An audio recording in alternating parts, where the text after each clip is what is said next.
I remember one man came into hospital after some attempt at self-harm, and he had major marital problems. And he was uncommunicative, and he was surly, and he was rude. And really we began to think, well, maybe this chap is just a nasty person, and no wonder his wife's left him. Sitting down with him quietly and listening carefully and trying to get him to talk, it became apparent that he was actually very significantly thought disordered. And in fact, he really couldn't convey meanings that he wanted to. And indeed, he did have poverty of thought, and we gave him some treatment and he improved. Poverty of thought is not stupidity. As an illustration of poverty of thought, I remember I asked somebody, why do people pay taxes? And he said, to get somewhere.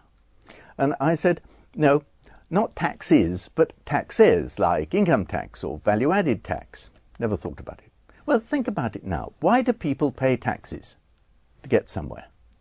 Now, obviously, no thought had taken place in that exchange, and that would be an example of poverty of thought.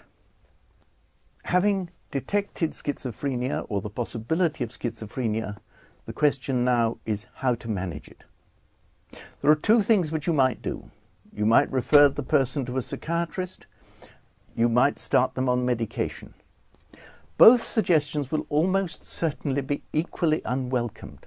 I would suggest you start with the second. You're going to come to both, but I would start with the medication. With medication, you want to start with the very smallest dose of the most innocuous antipsychotic.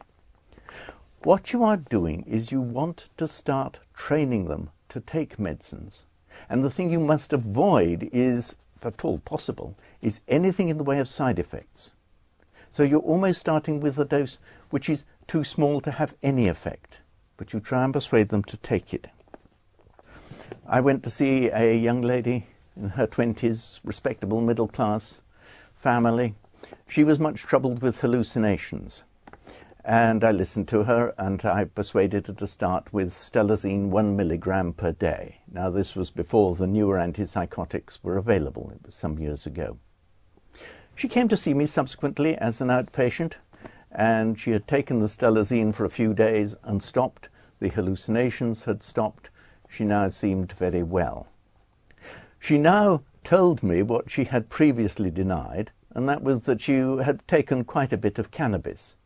And I was happy to agree that that was the answer. But even if she had told me at the first interview that she had been into cannabis, I would still have suggested a very small amount of medication to start with. There is the need for proper medical treatment.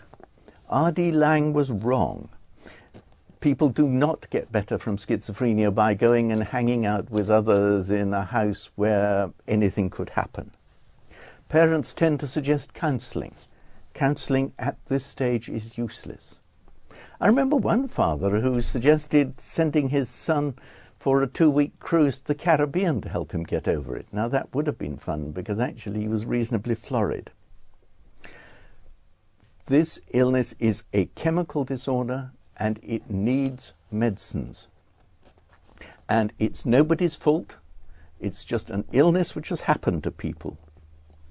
Incidentally, I always think that patients should be given medicines. They should never be given drugs.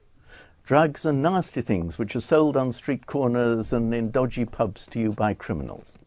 Medicines are things which are given by wise doctors which make you better. The problem is to persuade people to take medicines. We all know that everybody has a pretty poor compliance in taking medication, and that this is worse with schizophrenia. The first thing, as I've said, when you start off is that you must avoid side effects. So, risperidone 0.5 milligram per day, quetiapine 25 milligrams per day, amisulpride, say 50 milligrams per day, unless you can break the tablets in half. You need to start with a very small dose. Okay, it will need to be increased later, but it's the training aspect. You must avoid side effects.